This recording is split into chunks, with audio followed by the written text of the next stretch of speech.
Hello মা, বলো। Hello, তুই কোথায়? কেন, কি হয়েছে? তুই তাড়াতাড়ি বাসায় আয়, যেখানেই থাকিস তাড়াতাড়ি বাসায় আয়। সর্বনাশ হয়ে গেছে। আরে কি হয়েছে সেটা বলো না।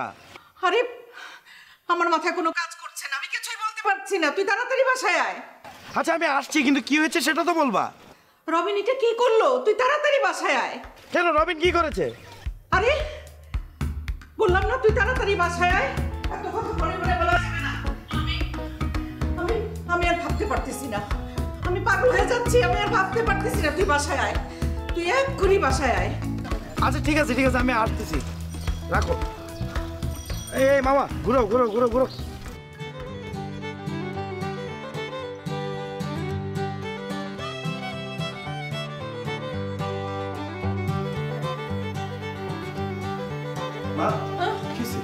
আসছিস আসছিস।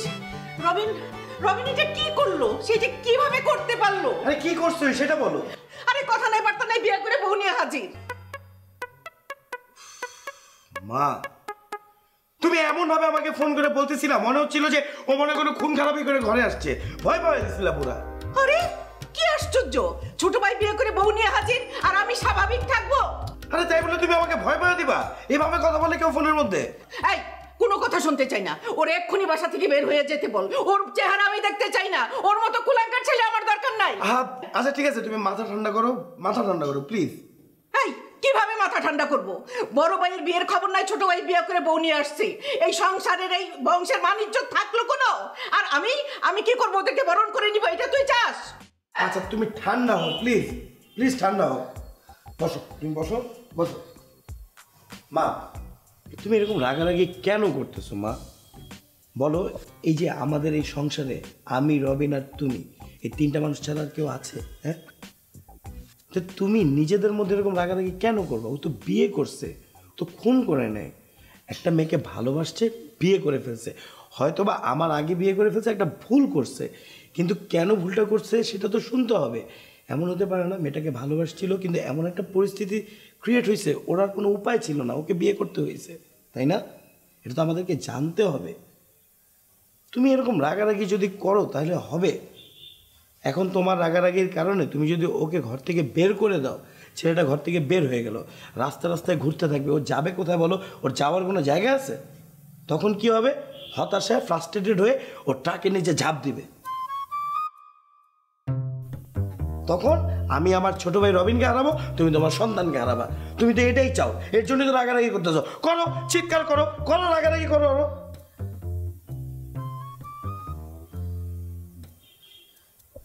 আমাকে না জানিয়ে ও এমন একটা কাজ করতে পারলো? মা, ছোট মানুষ, আদর করি আমরা ওকে, ভুল করে ফেলছে, মাফ করে দাও, সমস্যা নেই তো। ভালোবেসে বিয়ে করছে, কেউ তো সেটা জানে না। আমরা পরে দরকার হলে মেয়ের বাড়িতে কথা বলে সব কিছু ঠিকঠাক করে আমরা আয়োজন করে অনুষ্ঠানটা করে নেব, শেষ, তাই না? শোনো, তুমি যদি এরকম রাগারাগি তারপরেও করতে থাকো, ও ছোটো থেকে একটা অভিমানী জিদি, তুমি জানো ওকে আমরা আদর করে জিদি বানিয়ে ফেলেছি। ও যদি এখন বাসা থেকে বের হয়ে যায়, তখন কিন্তু একটা অঘটন ঘটবে, বিপদ ঘটবে, বুঝো? আমার ঘরে ঠিক আছে, তুই যে কথা বল। আচ্ছা আমি দেখতেছি, তুমি গিয়ে আবার রুমে বসো, যাও এসি ছেড়ে মাথা ঠান্ডা করে, মাথা ঠান্ডা করো, আমি কথা বলতেছি, যাও, আমি দেখতেছি, যাও, আমি দেখছি।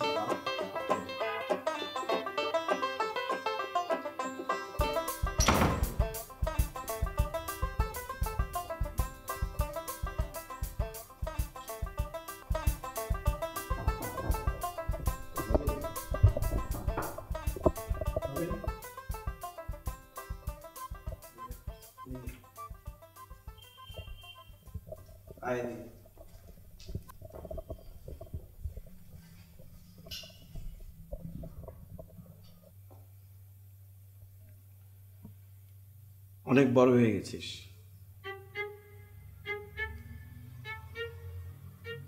তোরা বিয়ে করে ফেলেছিস? হ্যাঁ ভাইয়া, বিয়ে করেছিস, বিয়ে করেছিস, ভালো করেছিস। থ্যাংক ইউ ভাইয়া।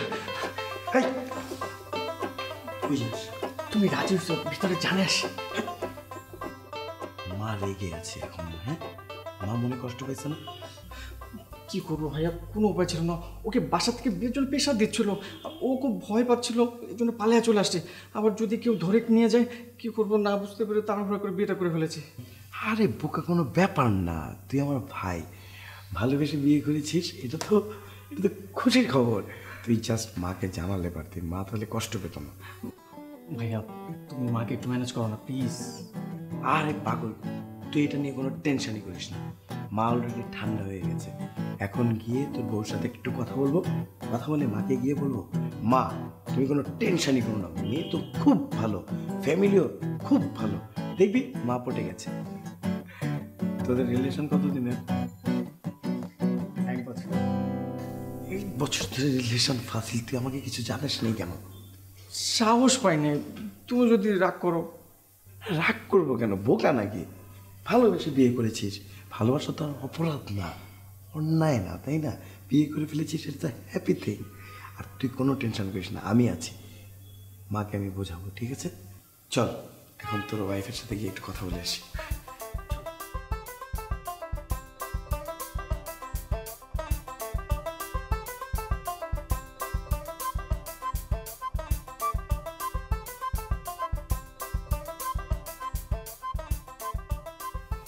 কাজটা অনেক বড় ভুল হয়ে গেল, মানে তোমরা আমাদেরকে জানাতে পারতে, আমরা তোমার পরিবারকে জানাতে পারতাম, জিনিসগুলো সুন্দরভাবে হতে পারতো।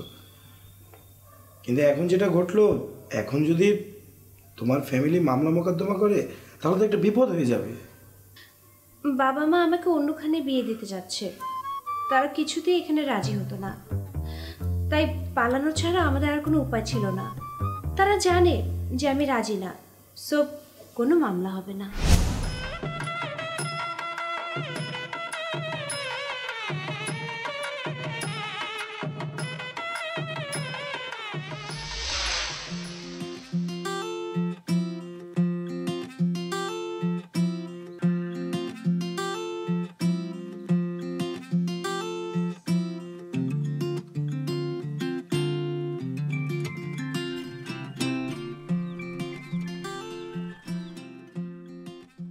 কি হলো, কিছু বলো। বললাম তো, কি বললা? বললামই তো, এখন বিয়ে করা সম্ভব না, পসিবল না, আমার প্রবলেম আছে।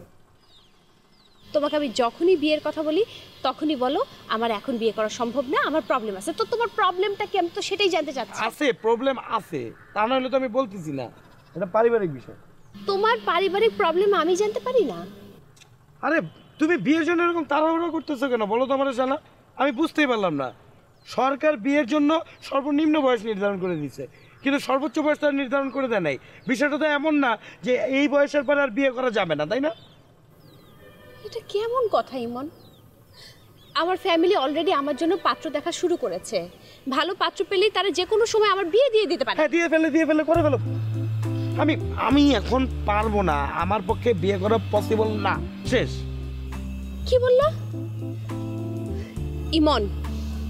আমি যখনই তোমাকে বিয়ের কথা বলি তখনই তুমি চুপসায় যাও, ভাবখানা এমন করো মনে আমি তোমার সামনে একটা ভূত দাঁড়ায় আছি। এভাবে চলতে পারে না। শোনো ইমন, আমি তোমাকে আর 3টা দিন সময় দিচ্ছি, জাস্ট 3টা দিন। এই 3 দিনের মধ্যে তুমি আমার বাসায় বিয়ের প্রস্তাব পাঠাবা, আর তা না হলে কিন্তু তোমার খবর।